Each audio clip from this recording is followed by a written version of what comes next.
Hello, fellas and ladies. It's time to review Longlegs, the newest horror film from director Osgood Perkins. I went into this one cold, so I'm just gonna say what I know. And there's a serial killer on the loose, and they do what you'd imagine a serial killer is up to. I went into this movie as blind as can be. I didn't watch a trailer, I haven't seen anything from Osgood Perkins. I knew Nick Cage was in it, and I heard some pretty hyperbolic seeming reactions to this movie saying it was like so scary that you might just straight up die in your seat. I expected it to be good, but for some reason my brain allowed myself to temper my expectations. That all said, I was fucking floored by Longlegs. The opening scene alone, like, it's shot differently than most of the film. I know the fucking terminology, I just don't want to reveal anything.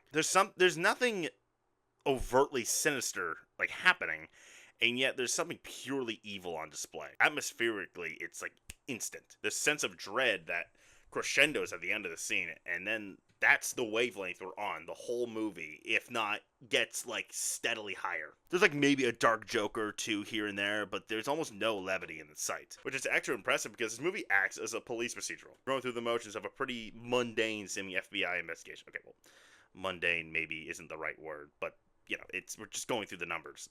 But despite that, even just meetings about like the logistics, like there's something so off. Like at any moment, this could be the last time we see these people, even though nothing in that moment suggests that something evil is about to happen. Micah Monroe certainly contributes to that terror. Something about her silence and little face movements that give this movie an extra terror, especially when our focus is so primarily on her. I do think the genius of Micah Monroe's performance does require me to delve into spoiler territory, so I'm gonna stop at that. But she is remarkable. I'm going to keep some vagueness with Nicolas Cage. The marketing has smartly kept his face hidden, and for a good reason. First time we see his full face, I was like, I don't like that. I don't like looking at that. I'm really into this new stage of Cage's career. Cage is just continuing to do whatever he wants, but he clearly wants to do something that has a little more meat nowadays. But while Pig is very different from what he's been doing, this, and also Dream Scenario, he's kind of doing the mayhem and crazy Cage shit we expect from him, but with a twist. Without going into detail, he's like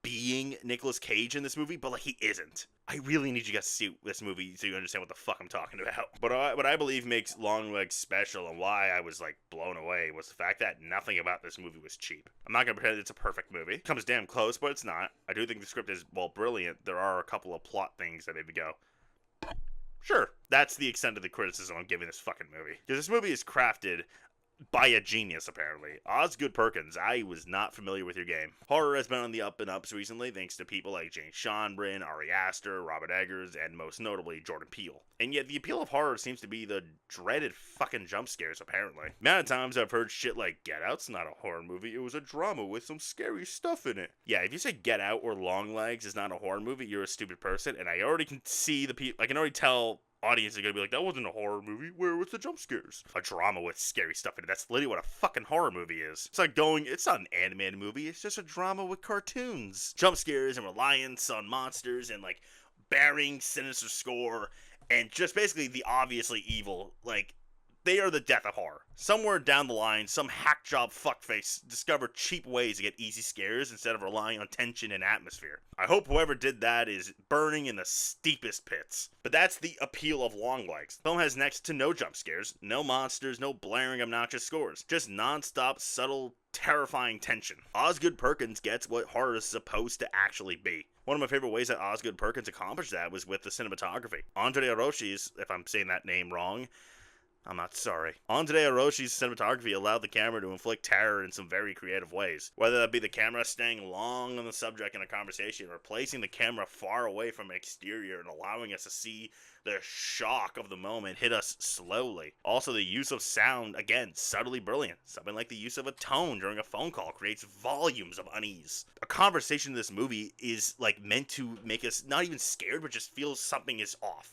I mentioned Micah Monroe and Nicolas Cage, but every performance contributes to this unsettling tone. I have names in my head that I could, shout out, but again, I really want y'all to see this movie blind. The production design of this movie is borderline brilliant. The lighting is like very much contributing to that like evil. Climax of the film is explosive, but not in an obvious way. It doesn't end in like a big shootout like Maxine or Cuckoo, just copping out of tension and just trying to shock us. But Longlegs accomplishes what they do, and Longlegs does much less. Everything about this film is meticulous and mortifying. Slow unraveling of the plot is creepy, but it's not when we find our answers that we're able to breathe. Honestly, even in the final moments, I was still thinking I was unsafe. I only felt I was able to breathe when the credits rolled, and considering the fact that I was shaken and unable to move in my seat when the credits were rolling, it was clear to me I just watched like a true work of art. One that never skipped a detail and made me feel that I actually reached the deepest depths of hell without ever showing me a flame. I truly believe that Longlegs will have one hell of a legacy. It would get Oscar nominations for picture, director, actress, supporting actor, screenplay, cinematography, and sound in a millisecond if the Academy weren't cowards. Considering the buzz already attached to the film and the fact that I actually have some confidence that it'll be a sneak box office success, it seems pretty clear to me that Longlegs will become